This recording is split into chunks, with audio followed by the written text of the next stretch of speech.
Iqela leIFP liphehlelele umqulu wezithembiso eThekwini KwaZulu-Natal ngale njikalanga.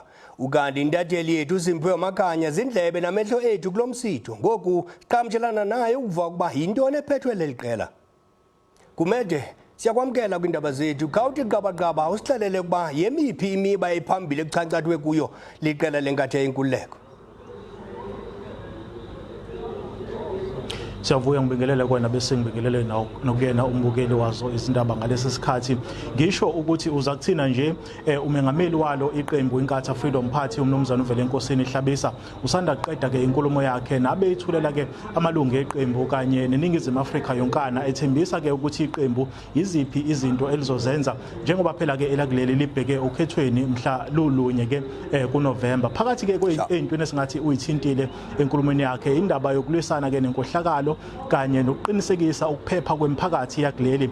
Wathi ke bonke labo masipala ke esingathi bangaphansi kwabo ubuholi beIFP ikakhulukazi lapha esifundazweni njengoba beyishumi nomuvo nje iqembu ke inkatha Freedom Party yenza konke okusemandleni ukuqinisekisa ukuthi izidingo ziyafinyelela emphakathini kuphinde futhi ke kugwenywe mfokasineke nodaba ke lonkohlakalo osegxekwe kakhulu ke njengoba ke ekhuluma njengamanje ke loyo wayengumengameli walo iqembu umntwana okwaphinda uphindile ke wababa uHlabisa wachaza ukuthi iqembu lihloseke ukudila ke kakhulu nodaba ke lokwentuleka kwamathuba emisebenzi ikakhulukazi entsheni. Wathi ke iqembu I-IFP ke libona ke lisisombululo kulezo ingqinamba noma lezo inselelo ezibhekene ke neningizimu Afrika uma ngabe kuzwa ke odabeni lo hulumeni basekhaya.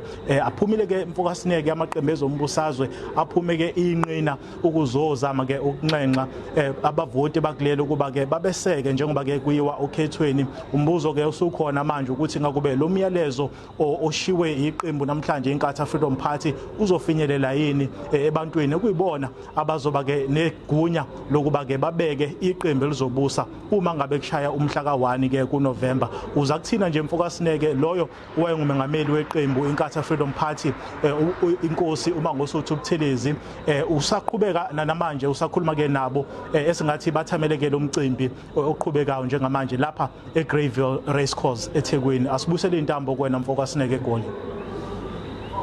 Sithi chochubeko Kumede leyo intatheli yethu uSimphiwe umfoka Makhanya sasaza ngqo ekumsitho kuphehlelelwa komqulu wezithembiso I-IFP eThekwini.